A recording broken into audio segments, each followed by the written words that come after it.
pergunta que não quer calar. Afinal, precisa mesmo ir na igreja? O meu nome é Larissa Tramontim e hoje eu vou te responder essa questão tão polêmica através da Bíblia.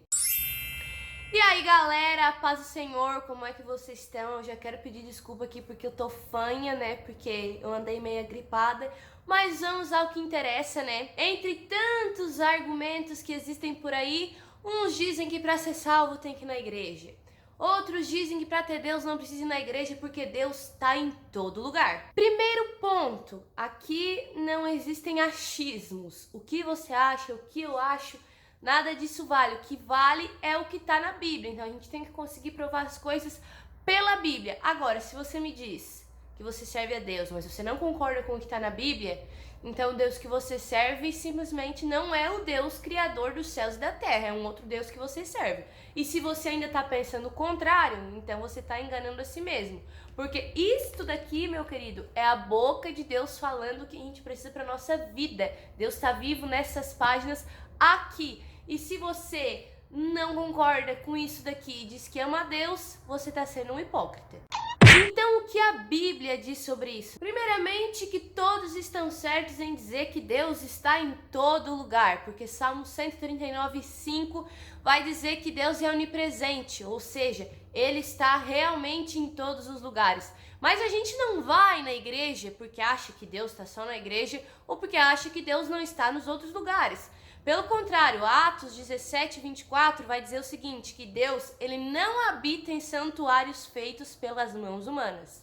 A questão que a gente tem que entender aqui é o que significa a palavra habitar. Habitar significa morar, significa o local da sua residência. Então a gente sabe que Deus não habita, sua casa não é dentro de um templo construído pelos homens. A gente sabe que o lar, a residência de Deus é no céu, mas como a gente acabou de ler, Deus está em todos os lugares, sendo na igreja ou seja fora dela. O que acontece é que muitas pessoas se enganam ao achar que isso não faz diferença, porque isso faz diferença. Porque embora Deus esteja em todos os lugares ao mesmo tempo, não significa que aquele lugar onde Deus está, ele aprove o que está acontecendo naquele local ou ele goste daquele ambiente, e muito menos que naquele ambiente ele vai manifestar a sua presença e a sua glória para os que ali estão. Gente, eu vou falar aqui várias coisas que estão na Bíblia. Algumas eu vou dizer o capítulo, o versículo, o livro, e algumas não, porque senão vai se tornar muito cansativo. Mas qualquer coisa que eu tenha dito aqui que eu não falei, qual livro, versículo, pode perguntar aqui nos comentários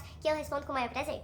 Aí vem João 4:21, quando Jesus encontra a mulher samaritana no poço. E ela então pergunta para Jesus, Jesus, aonde que é o lugar certo para a gente adorar a Deus? É no monte? Ou é no templo em Jerusalém? Porque já tinha essa discussão entre o povo. Jesus vai dizer, nem no monte e nem no templo, porque o que importa é adorar a Deus em espírito e em verdade. Então você pode adorar a Deus na igreja, você pode adorar a Deus no monte, você pode adorar a Deus na sua casa, você pode adorar a Deus na rua. Se a sua adoração for de coração, Deus vai receber. Mas a gente também não vai na igreja porque só dá de adorar a Deus na igreja. Na verdade, igreja somos cada um de nós. E eu quero que vocês entendam que a igreja não está ligada à parte material. A gente não está falando do templo, sabe?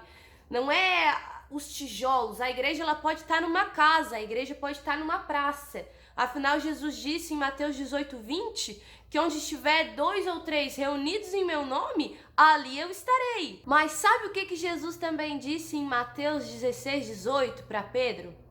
Tu és Pedro, e sobre esta pedra edificarei a minha igreja, e as portas do inferno não prevalecerão contra ela. Oh, glória! Glória a Deus. Deus, ele é um Deus de relacionamento. E ele criou o homem para se relacionar com ele e para se relacionar um com o outro. E isso já é um assunto que rende um outro vídeo. Então eu nem vou me aprofundar muito nisso. Mas você encontra várias partes na Bíblia que deixa isso bem claro. É relacionamento. Deus não fez ninguém para ser egoísta e viver sozinho, tanto que ele disse não é bom que o homem esteja só, e isso não se referia apenas a casamento. E tem gente que acha que Jesus não se importa com a igreja ou não concorda com a igreja, acha que os seus filhos não precisam ter igreja. Eu provo que Jesus se importa sim com a igreja, porque Jesus ia ao templo. Se Jesus fosse contra ter templos, ele não frequentaria o templo, não ensinaria no templo e não teria ficado ficado com tanta raiva do comércio que estava sendo feito no templo. João 2:15. Quando Jesus viu aquilo que não agradava a Deus, se revoltou e virou a mesa daquilo que eles estavam vendendo e falou: a minha casa é casa de oração. Então sim, Jesus aprova a igreja. Salmo 133:1 vai dizer: quão bom e quão suave que os irmãos vivam em união. E ali ele compara isso com várias coisas e no final diz: ali o Senhor ordena a bênção e a vida para sempre. É da vontade do Senhor que a gente conviva em união uns com os outros. E isso não é possível, cada um vivendo sozinho nas suas casas sem se reunir como igreja. Como vai ser cumprido o que Paulo disse em Romanos 12:4 e 5, que todos nós somos um corpo e cada um é um membro com uma função. Então, Cristo é o cabeça e a igreja é o corpo. Me diz como um membro sobrevive sozinho fora do corpo. Um membro fora do corpo, ele morre. Nós sabemos que Paulo foi um dos maiores cristãos que já existiu, foi extremamente usado por Deus, nos traz lições valiosas na Bíblia. E ele fala muito sobre a igreja, inclusive Efésios é um livro onde ele ensina muito como ser uma igreja, como devemos agir uns com os outros. E se não fosse da vontade do Senhor isso, Deus não teria usado Paulo dessa forma e nem teria colocado tudo isso na sua palavra. Em nenhum momento você vai encontrar um contexto na Bíblia que dê a entender que é cada um por si, que Deus não se agrada de igreja. Pelo contrário, em todo o contexto bíblico, tudo deixa bem claro quanto é o desejo de Deus que a gente seja uma família, que a gente conviva em união, em comunhão, que a gente ajude uns aos outros. É que muita gente confunde, sabe? Porque Jesus falava tanto dos fariseus, mas é exatamente por isso, porque os fariseus, eles eram falsos, eles fingiam ser o que não era, eles pregavam algo que eles não viviam, e era isso que Jesus criticava e condenava neles, porque o que Jesus queria? Que eles fossem aquilo que eles pregavam, e isso não tem nada a ver com Jesus deixar de gostar ou não da igreja. A palavra de Deus também nos diz: ide fazer discípulos por todas as nações, pregai o evangelho a toda criatura, perdoai uns aos outros, suportai uns aos outros. Se a gente não convivesse junto, não precisaria suportar uns aos outros, nem perdoar uns aos outros. A Bíblia também diz: os mais fortes ajudem os mais fracos espiritualmente. Por que nós temos tantas histórias e testemunhos na nossa vida? Porque tudo aquilo que a gente passa, Deus usa pra gente ajudar pessoas que passarem pela mesma coisa. E tudo isso, toda essa mensagem, essa missão, não tem como fazer sozinho se a gente não tiver reunido como comunidade. E aí vem o versículo chave que eu amo, que é Hebreus 10:25, que vai dizer: e não deixemos de nos reunir como igreja, ou congregar como igreja, depende da tradução, como muitos têm feito. Pelo contrário, motivemos uns aos outros, ainda mais que vedes que o dia está perto. Ou seja, ele está dizendo que a gente não deve parar de congregar. Embora muitos tenham feito isso, façamos ao contrário. Congregamos, nos reunimos como igreja e cada vez ajudemos e fortalecemos mais ainda uns aos outros. E agora fala sério, você conhece alguém que saiu da igreja e ficou firme com o Senhor? Porque assim, eu conheço muitas pessoas que saíram da igreja e é sempre aquela história: eu não preciso ir na igreja para ter Deus.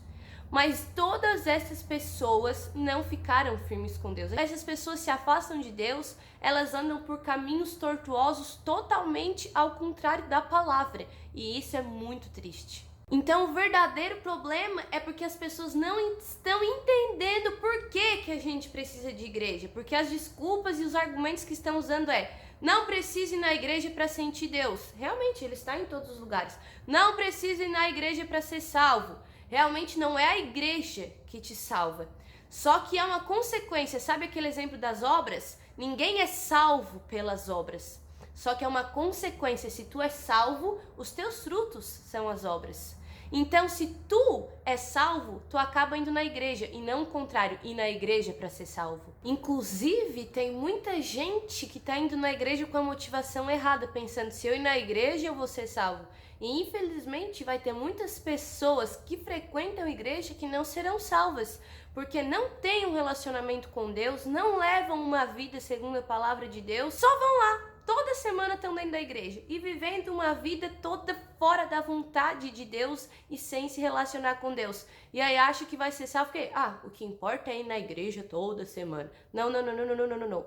É importante reunir na igreja porque é a vontade de Deus, mas você é salvo entregando a sua vida para Jesus e levando uma vida conforme a palavra de Deus. A Bíblia ainda vai dizer em João 17:21 que nós temos que ser um para que o mundo creia que Deus enviou Jesus. Então nós somos os filhos de Deus. Se os filhos de Deus não estiverem unidos, não tem como o mundo crer em Jesus e nem entender o amor dele. E aí você vai me falar da igreja, que existem muitas igrejas ruins, muitas pessoas saem da igreja porque são feridas e machucadas lá, e realmente eu sei disso. Infelizmente há muitas igrejas corrompidas, mas eu te digo que você ainda encontra, tá? Uma igreja baseada na palavra de Deus.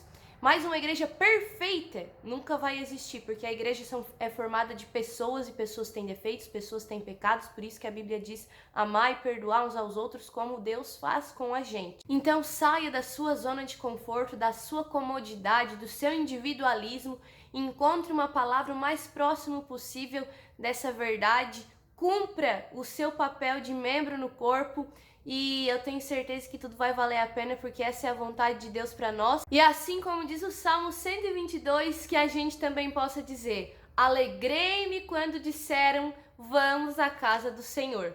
Então esse é o vídeo de hoje, pessoal. Se vocês curtiram, deixe seu comentário. Qualquer dúvida também deixe seu comentário. E não esqueça de deixar o seu like, compartilhar nas suas redes sociais esse assunto super polêmico, tá? E não se esquece, claro, de se inscrever no canal se tu ainda não é inscrito. Que Deus abençoe muito a sua vida e até o próximo vídeo.